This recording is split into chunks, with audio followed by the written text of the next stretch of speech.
Terima kasih untuk Anda yang masih bergabung bersama kami di segmen Market Buzz di Power Breakfast yang kita masih berbincang bersama dengan Bapak Hans Pi, Direktur PT Ekuator Suwarna Investama. Pak Hans, kita lanjutkan kembali. Pre-opening sudah dilakukan ini Pak Hans. Indeks harga saham gabungan berada di zona merah untuk pre-opening. Pelemahannya tipis di 0,04% di level 6.414,912. Tampaknya dari sisi pre-opening dengan berada di zona merah, apakah Anda melihat tekanan akan terus berlanjut di pembukaan sesi pertama di perdagangan hari ini, Pak Hans?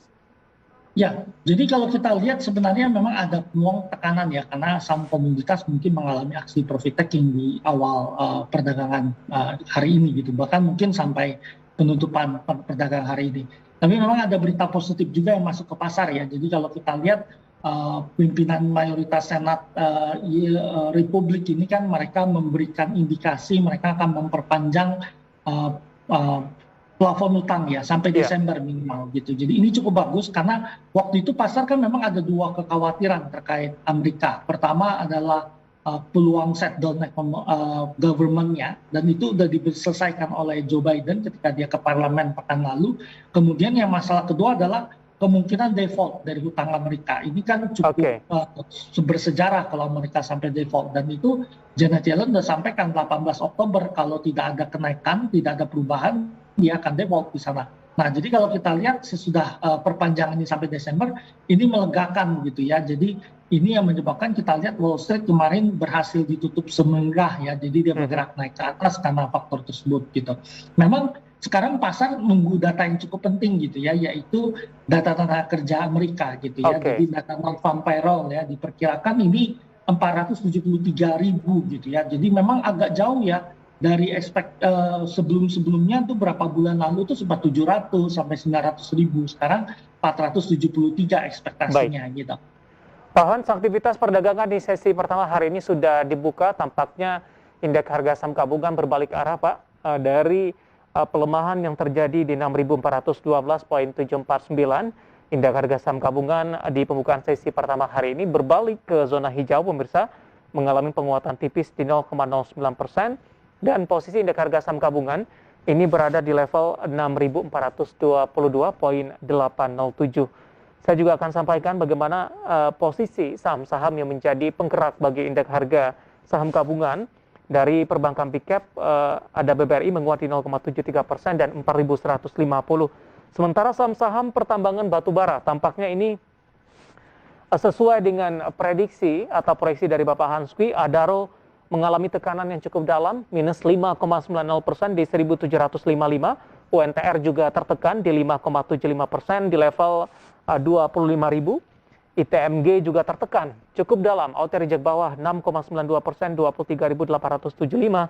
PTBA juga tertekan, pemirsa, posisinya 4,93% pelemahannya dan berada di level 2.700. Sementara UNTR tertekan, ini di 5,47%, 25.300, dan juga ada INDI 6,94% pelemahannya dan saat ini posisinya berada di level 2020. Pak Hans, tadi juga kita lihat saham-saham pilihan yang Anda rekomendasikan Pak, pertambangan batubara lebih direkomendasikan sell on strength, dan posisi yang sama atau proyeksi Anda juga sama dengan posisi saham-saham pertambangan batubara, rata-rata hampir dominan melemah di 6% Pak Hans. Nah, kembali lagi ke pertanyaan saya sebelumnya, dengan momentum pelemahan yang terjadi, kapan direkomendasikan untuk masuk kembali ke pertambangan batubara ini?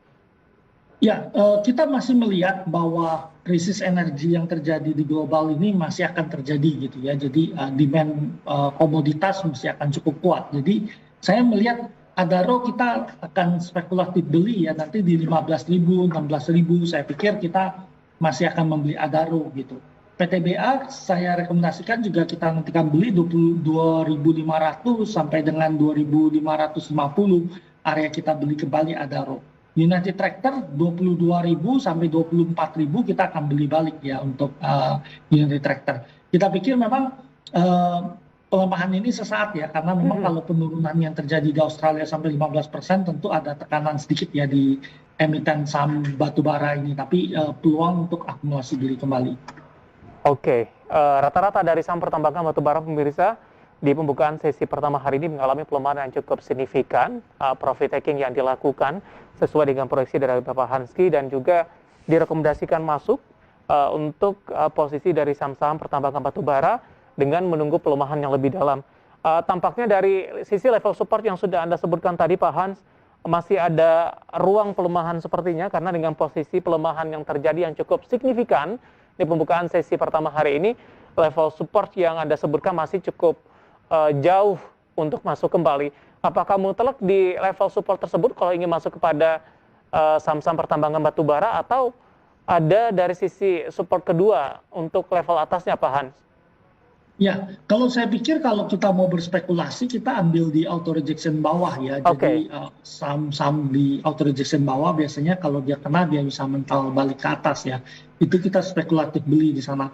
Kalau level tadi memang kan kita perkirakan bisa melemah berapa hari gitu ya, kemudian baru bisa bergerak naik lagi. Jadi tentu segala sesuatu yang naik banyak dia ada peluang koreksi ke bawah dulu gitu. Jadi itu yang kita pakai. Tapi kalau spekulasi mungkin auto rejection bawah hari ini jadi level untuk kita melakukan pembelian dulu ya untuk trading kita. Baik, itu tadi rekomendasi dari pertambangan batu bara pemirsa, sell on strength, dan kondisi yang sama juga terjadi di pembukaan sesi pertama hari ini dan rekomendasi kalau ingin masuk kembali untuk level support yang bisa diperhatikan. Nah, saham pilihan yang keempat tadi ada Inco. Anda juga rekomendasikan, tampaknya rekomendasi berbeda Pak Hans. Analisisnya Pak? Ya, memang kalau kita lihat komoditas itu sebenarnya dalam tren yang harusnya akan bergerak menguat, tapi jangkanya mungkin agak sedikit panjang sedikit. Kita lihat krisis listrik yang terjadi di Tiongkok itu memang punya pengaruh karena smelter itu di sana konsumsi listriknya 7%, ada beberapa smelter rata-rata 7%-an, bahkan mereka pikir bisa secara nasional bisa sampai 40% ya, tapi memang belum ada data yang sangat akurat terkait ini. Nah, ketika mereka ada masalah krisis listrik, kemungkinan smelter-smelter itu berproduksinya nggak terlalu full. Nah, sehingga kalau kita lihat kemungkinan saham-saham komoditas lain itu agak sedikit tertekan turun. Tapi nanti ketika ekonomi kembali pulih, ketika pandemik berlalu, ini kan masalah waktu aja pandemik ini akan berlalu. Jadi komoditas pasti akan naik gitu. Nah, ini yang menyebabkan kita berpikir bahwa saham seperti Inco ini memang masih layak kita collect ya. Jadi saya merekomendasikan beli 4.570 sampai 4.600 untuk akumulasi beli kita dengan target 4.890 sampai 5.300 untuk Inco sendiri. Baik, 4 saham pilihan yang direkomendasikan ada Adaro, PTBA, UNTR, kemudian Inco, dan lagi-lagi keputusan investasi tetap ada di tangan Anda para investor dan trader pasar modal Indonesia. Pak Hans, di tengah pelemahan dari saham-saham pertambangan batubara, Pak Hans, dari konsumer ini, dari data RTI yang saya pegang, Unilever Pak, hari ini mengalami penguatan yang cukup signifikan di atas 7%, posisinya saat ini 4.550. Perjalanan Unilever juga cukup panjang kalau kita perhatikan. Sebelumnya sempat mengalami tekanan yang cukup dalam, bahkan menembus level support terendahnya dalam beberapa waktu terakhir. Namun dalam beberapa waktu terakhir juga Unilever penguatan secara bertahap sudah mulai signifikan. Bagaimana Anda melihat kebangkitan dari saham Unilever ini? Ya, memang kalau kita lihat Unilever itu udah double bottom ya, waktu itu di 3.800 dia udah double bottom di bawah. Kemudian memang kalau kita lihat pelaku pasar banyak bicara waktu itu tentang growth gitu ya. Jadi mereka berpendapat saham teknologi nih yang punya growth bagus. Sedangkan saham-saham consumer good itu cerita growth-nya itu belum ada gitu karena pandemi COVID-19. Tapi saya berpikir ini adalah omongan yang tidak tepat gitu ya, bahwa consumer good itu tetap ada growth. Karena begitu ekonomi pulih, konsumsi orang membaik kembali, itu bergerak naik. Perlu menjadi catatan kita ya, ketika Indonesia kemarin deflasi pun itu indikasinya bukan karena daya beli yang hilang dari masyarakat, tetapi memang karena kelas menengah atas itu memang menahan konsumsi karena mereka nggak beraktivitas kemana-mana, konsumsinya tertahan akibat kenaikan dari varian Delta sendiri. Jadi konsumsi masyarakat tetap ada, daya beli masih kuat gitu ya. Jadi saham-saham consumer good tetap jadi pilihan yang menarik gitu ya, biarpun dianggap defensif gitu. Dan ketika kita bicara bunga yang berpeluang naik gitu di global, maka saham teknologi malah akan ditinggalkan ya, karena mereka akan lebih growth dengan mengandalkan bunga yang rendah ya gitu ya. Jadi orang mau growth dengan bunga yang rendah. Pak Hans, singkat saja Unilever dengan penguatan yang terjadi, support dan resisten dan target price dari Anda.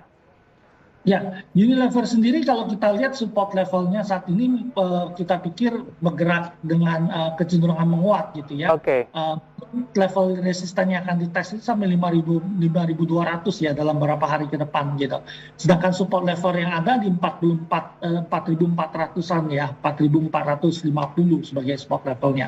Kita cenderung buy weakness ya, jadi kalau ada pelemahan kita akan buy weakness, levelnya itu di 4.300 sampai 4.400 buy weakness di Unilever.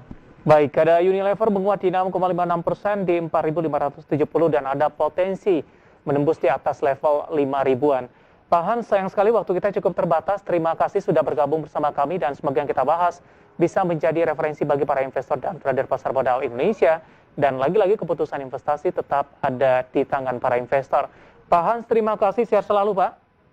Ya, terima kasih Pak. Selamat Baik, pagi. ada Bapak Hans Kwi, Direktur PT Equators Warna Investama. Dan pemirsa tetap di tempat Anda karena setelah ini Power Breakfast masih akan segera kembali dengan beberapa informasi menarik lainnya. Tentunya dengarkan saya Wiki Atrian dan juga Prisa Semodatlu. Kami akan segera kembali usai jeda berikut ini.